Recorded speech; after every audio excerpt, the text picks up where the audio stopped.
বিবিকে বলছে, ও আমার ভালোবাসা বেবে, আজকে আমাদের প্রথম রাত, আজকে আমাদের বাসর ঘর, বিবাহের প্রথম রাত, আমরা দুজন মিয়া বিবি একই বিছানাতে ছিলাম বেবি রে।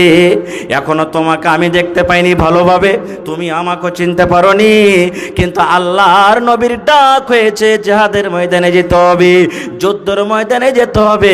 এই জন্য বিবি রে, যদি স্বামী হিসাবে তোমার হক আদায় করতে না পারে বেবি রে, আমি যুদ্ধ করতে করতে যদি আমি শহীদ হয়ে যাই, আমি দুনিয়া থেকে যদি চলে যাই, তুমি আমার পরে দাবি ধাক্কা রাখিও না। উহুদ একটা লড়াইয়ের নাম, উহুদের লড়াইতে যাবেন, উহুদের যুদ্ধতে যাবেন। এবার নবীজি যাওয়ার আগে এলান করে দিলেন, যেমন আপনারা বসে বসে জালসা শুনছেন, এবার নবীজি এলান করছেন, এই আমার সাহাবীরা শোনো, যে নতুন বিবাহ করেছো খবরদার লড়াইয়ের ময়দানে যেও না। ভালো করে শুনবেন ঘটনাটা, যে নতুন বিবাহ করেছো লড়াইয়ের ময়দানে, যুদ্ধের ময়দানে যেও না। যার গাছের ফল পেকে গেছে, একবারে এক দুদিনে পেকে যাবে, খাবো খাবো হয়ে আছে, তুমি যুদ্ধের ময়দানে যেও না। যেই লোকটার মানে যেই স্ত্রীর বাচ্চা হবে সেই যেও না খুব। যার মানে গাভীর কিংবা উটনির বাচ্চা হবে ও যুদ্ধের ময়দানে যেও না। যারা বুড়া বুজরুক বয়স্ক মানুষ যুদ্ধের ময়দানে যেও না। এই কিছু নবীজি খাস করে দিলেন, শর্ট একবারে খুব ছোট করে আমি ঘটনাটা বলছি। আল্লাহ রাসূল সাল্লাল্লাহু আলাইহি ওয়াসাল্লাম সাহাবীরা কেন লড়াইয়ের ময়দানে চলে গেলেন। যুদ্ধ চলছে, যুদ্ধ চলছে, যুদ্ধের কথা বলবো না, খুব লম্বা কথা আছে ওদিকে। এবার এক কাফির, এক বেঈমান আল্লাহ রাসূল সাল্লাল্লাহু আলাইহি ওয়াসাল্লামের পরে এমনভাবে আঘাত করলেন, নবীজির মাথার হেলমেট যে ছিল সেটা কিন্তু ভেঙে গেল, নবীজি বেহুশ হয়ে গেলেন। এবার ওই সাহাবীদের মধ্যে যাকে নবীজি বলেছিলেন যে যারা নতুন বিবাহ করেছো বাড়িতে থাকো, যারা বাড়িতে আছেন, নতুন বিবাহ করেছিলেন একজন সাহাবী যার নাম হলো হযরত হানজালা রাদিয়াল্লাহু তাআলা আনহু, নতুন বিবাহ করেছেন, ও কিন্তু যুদ্ধের ময়দানে লড়াইয়ের ময়দানে যায়নি, এবার বাড়িতে আছেন। এবার যুদ্ধের ময়দানে যখন দেখলে খুব যুদ্ধ চলছে, নবীজি একজন সাহাবীকে বললেন, যাও মদিনাতে এলান করে দাও, যারা বাড়িতে আছে, আমি রুখতে বলেছিলাম যে বাড়িতে থাকো, তোমরাও তাড়াতাড়ি করে লড়াইয়ের ময়দানে, যুদ্ধের ময়দানে তোমরা এসো। এলান করছেন একজন সাহাবী। রে মুসলমান, ওই সাহাবী এলান করছেন, রে আল্লাহর নবীর সাহাবীরা, ওরে ইসলামের বীর, ইসলামের খলিফাকে তোমরা বাড়িতে আছো, নবীজি উহুদের লড়াইতে, উহুদের ময়দানে বিপদে আছেন, কষ্টতে আছেন, পেরেশানিতে আছেন, তাড়াতাড়ি করে তোমরা উহুদের ময়দানে, যুদ্ধের ময়দানে চলো। এই মুসলমান, ওই সাহাবী হযরত হানজালা রাদিয়াল্লাহু তাআলা আনহু বিবাহ করেছেন, বিবাহ করার পর নতুন বউর কাছে রাত কাটাচ্ছেন বউর কাছে, কি আনন্দিতর গল্প।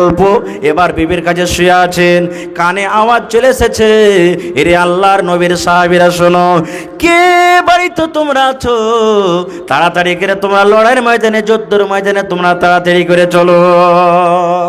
এবার হযরত হানজালা রাদিয়াল্লাহু তাআলা আনহু যখন কানে কথাটা শুনলেন, আমাকে লড়াইয়ের ময়দানে যেতে হবে, নবীজির এলান হয়েছে, ডাক হয়েছে, আমাকে যুদ্ধের ময়দানে যেতে হবে, তাড়াতাড়ি করে বিছান থেকে উঠে গেলেন। বিছান থেকে উঠে যাওয়ার পর লোহার একটা জেরা ছিল শরীরে পিঁধে নিলেন, হাতে তলোয়ার নিয়ে নিলেন, এবার ঘর থেকে বের হয়ে যাচ্ছেন। এবার বের হওয়ার সময়তে বিবিকে বলছে, ও আমার ভালোবাসা বেবে, আজকে আমাদের প্রথম রাত, আজকে আমাদের বাসর ঘর, বিবাহের প্রথম রাত, আমরা দুজন মিয়া বিবি একই বিছানাতে ছিলাম বেবি রে। এখনো তোমাকে আমি দেখতে পাইনি ভালোভাবে, তুমি আমাকে চিনতে পারোনি, কিন্তু আল্লাহর নবীর ডাক হয়েছে, জিহাদের ময়দানে যেতে হবে, যুদ্ধের ময়দানে যেতে হবে। এই জন্য বিবি রে, যদি স্বামী হিসাবে তোমার হক আদায় করতে না পারে বেবি রে, আমি যুদ্ধ করতে করতে যদি আমি শহীদ হয়ে যাই, আমি দুনিয়া থেকে যদি চলে যাই, তুমি আমার পরে দাবি ধাক্কা রাখিও না। বিবিকে বলছে, ও আমার ভালোবাসা বেবে, আজকে আমাদের প্রথম রাত, আজকে আমাদের বাসর ঘর, বিবাহের প্রথম রাত আমরা দুজন মিয়া বিবি একই বিছানাতে ছিলাম বিবি রে, এখনো তোমাকে আমি দেখতে পাইনি ভালোভাবে, তুমি আমাকে চিনতে পারোনি, কিন্তু আল্লাহর নবীর ডাক হয়েছে জিহাদের ময়দানে যেতে হবে, যুদ্ধের ময়দানে যেতে হবে। এই জন্য বিবি রে, যদি স্বামী হিসাবে তোমার হক আদায় করতে না পারে বিবি রে, আমি যুদ্ধ করতে করতে যদি আমি শহীদ হয়ে যাই, আমি দুনিয়া থেকে যদি চলে যাই, তুমি আমার পরে দাবি ধাক্কা রাখিও না, দয়া করে স্বামী হিসাবে তুমি আমাকে মাফ করে দাও। রে ভাই মুসলমান, এবার যখন স্বামী কথাটা বললেন, এবার হানজালার বিবি বলছেন, স্বামী গো, জিহাদের ময়দানে চলে যাবেন, নবীর ডাক হয়েছে, নবীজির তরফ থেকে এলান হয়েছে, আপনি লড়াইয়ের ময়দানে চলে যাবেন, আপনাকে আমি রোকবো না, কিন্তু স্বামী গো, আপনি যে আমার কাছে রাতটা কাটালেন, আপনি আমার বিছানে ঘুমালেন, আপনি আমার সঙ্গে সহবাস করেছেন, আপনি আমার সঙ্গে মিলন করেছেন, আপনার শরীরটা না পাক হয়ে আছে, আপনার উপরে গোসল ফরজ হয়েছে, এই জন্য আপনি দয়া করে গোসল করে আপনি যুদ্ধের ময়দানে আপনি চলে যান। এই মুসলমান দেখেন ঈমান কেমন জিনিস, নবীর প্রতি ঈমান মহব্বত কেমন দেখেন, ইসলামের প্রতি মহব্বত কেমন দেখেন, কোরআনের প্রতি মহব্বত কেমন দেখেন। এবার হানজালা রাদিয়াল্লাহু তাআলা আনহু বলছেন, বিবি রে,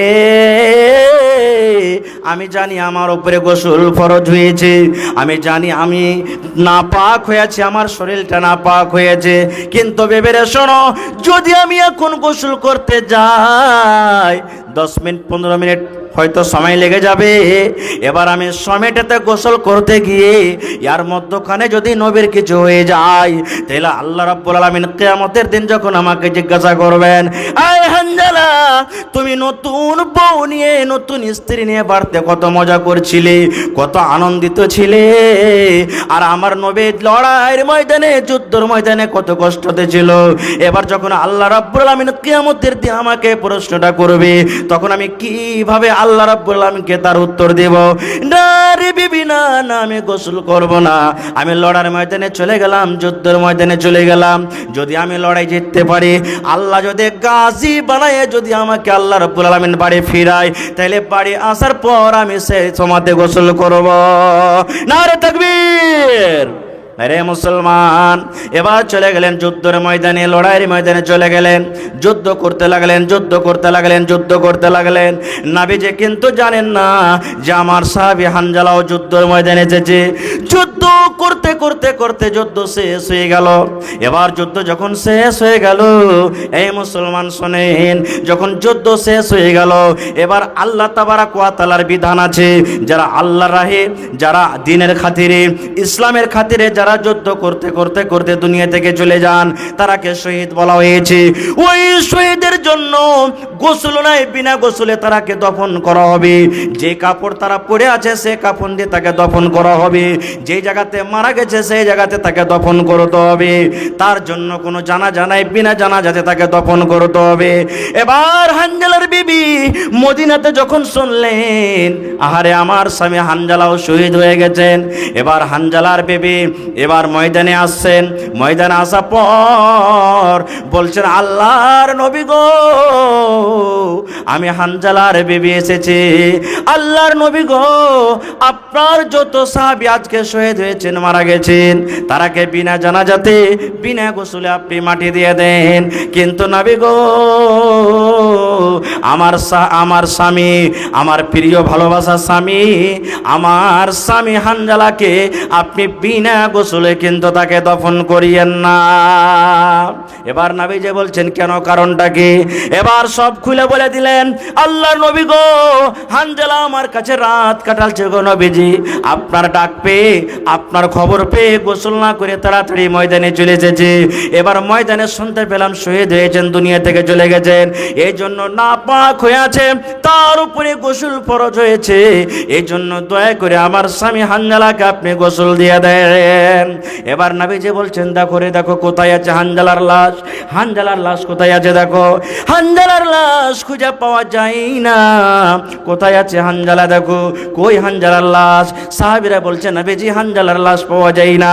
এবার খুঁজতে খুঁজতে খুঁজতে খুঁজতে বন্ধুরে, এবার দেখছেন একটা পাহাড়ের উপরে, পাথরের ওপরে হানজালা শুয়ে আছেন। আর যেমন মানুষকে মৃত মানুষকে যেমন গোসল দেওয়ায়, আর গোসলের পর যেমন ঝরঝর ঝরঝর ঝরঝর করে শরীর থেকে পানিগুলা টপ টপ করে পড়ে, ওইভাবে তার শরীর থেকে টপ টপ টপ টপ করে পানি ঝরেছে। সাহাবীরা বলছেন, আল্লাহর নবী গো, কি ব্যাপারটা আমরা বুঝতে পারলাম না।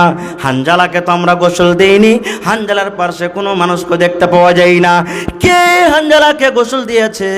তার শরীর দেখে টপ টপ টপ টপ করে পানি ঝরছে। আল্লাহর রাসূল বললেন, সাহাবীরে, হানজালাকে আমরা গোসল দেইনি। আল্লাহ রাব্বুল আলামিন তার আমল দেখে, তার ঈমান দেখে, তার ঈমানি জাযবা দেখে আল্লাহ রাব্বুল আলামিন তার উপরে খুশি হয়ে আল্লাহ রাব্বুল আলামিনের আদেশে ফেরেশতারা এসে তাকে গোসল দিয়েছেন। সুবহানাল্লাহ। কে গোসল দিয়েছেন? ফেরেশতারা দিয়েছেন গোসল। হে ভাই মুসলমান, তাহলে ঈমান না আনার কারণে জায়গা কোথায় হবে? জাহান্নামে যেতে হবে। আর একটা ঈমান নিয়ে আসার কারণে, আল্লাহ এবং আল্লাহ রাসূলের বিধানকে মেনে চলে জীবন কাটার কারণে আমরা কোথায় যাব? জান্নাতে চলে যাব। ভাই আমার, এই জন্য আমার পিছনে আরো এখানে দুজন বক্তা আছেন। এই জন্য আল্লাহ তাবারাক ওয়া তাআলা বাঁচা রাখে, ইনশাআল্লাহ আবার কোনোদিন বলবো। তা আজকে যে আমি আপনাদের সামনে এসেছি 2 পয়েন্ট নিয়ে, আমি কিছু আপনাদেরকে দিব আর আপনাদের কাছ থেকে আমি কিছু নিব। ভাই আমার, তাহলে আমার যেটা দেওয়ার সেটা আপনাদেরকে দিলাম, এবার আপনাদের পালা আছে। আজকে আমি দেখব ইসলামের জন্য, দ্বীনের জন্য, কোরআনের জন্য, কোরআনকে কতটুকু আপনি ভালোবাসেন। আজকে আপনার পরীক্ষা হবে। হানজালা রাদিয়াল্লাহু তাআলা আনহু উহুদের মাঠে ময়দানে সেই তলোয়ার নিয়ে নিয়ে নিজের শরীরের রক্তকে বহিয়ে দুনিয়া থেকে চলে গেছেন। আপনাকে তলোয়ার দিয়ে লড়াই করতে হবে না, রক্ত বহাইতে হবে না। দেখি এই মজলিসের মধ্যে আমি একটা আল্লাহওয়ালাকে দেখতে চাই। কে এমন আছেন যে হযরত হানজালা রাদিয়াল্লাহু তাআলা আনহু শহীদ হয়ে গেছিলেন, তাকে তার ঈমানি জাযবাকে দেখে আপনি ইসলামের খাতিরে একটা লোক 10,000 টাকা দিবেন, একটা লোক 5,000 টাকা দিবেন, এবং 5 জন লোক 2,000 করে দিবেন। এবং পারলে একটা লোকে মাদ্রাসার জন্য, কোরআনের জন্য 1 ডিসমিল 1 কাঠা জমিন দান করবেন। এবং কয় পারা কোরআন আছে ভাই? জোরে বলেন। 30 পারা কোরআন আছে। দেখি 30 জন আল্লাহওয়ালা আমি তার সাথে সালাম করব। কোন ভাগ্যবান মানুষ আছেন, কোন ভাগ্যবান ব্যক্তি আছেন? 30 জন, মাত্র 30 জন এক এক করে পারার দাম 1,000 1,000 1,000 করে দিবেন, এবং 30 জন 500 করে দিবেন। দেখি কোন আল্লাহর বান্দা আছেন। না এনেছেন পরে দিয়ে দিবেন, যারা এনেছেন দিয়ে দেন। দেখি কোন আল্লাহর বান্দা আছেন। সর্বপ্রথম মাওলানা আমি 1,000 টাকা দিলাম কোরআনের জন্য। দেখি কোন আল্লাহর বান্দা আছেন, মাওলানা আমি 2,000 টাকা দিলাম।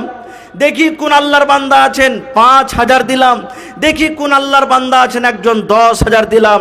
এবং মা খালারাকে বলবো, এ মায়েরা খালারা, এই বছরে যত জালসাতে যাচ্ছি 5 খান 7 খান 10 খান করে গহনা পাওয়া যায়, আংটি পাওয়া যায়, হার পাওয়া যায়, কানের বালি পাওয়া যায়, পান পাওয়া যায়, পায়েল পাওয়া যায়, বালা পাওয়া যায়। দেখি আজকে আমার এই ধ্বজাঘাট মাদ্রাসার জালসাতে কোন আমার মা বোন খালা দাদি নানি আছেন, গলা থেকে এখানটা পান দিবেন, কানের বালি দিবেন, নাকের নাকমণি দিবেন। মাশাআল্লাহ। দেখেন আমি 1,000 টাকা করে 30 জন চেয়েছি। আমার একজন কোনো ভাই বেনামিতে প্রথম নাকবারে পারার দাম 1,000 টাকা হাজির করে দিয়েছেন। নারে তাকবীর।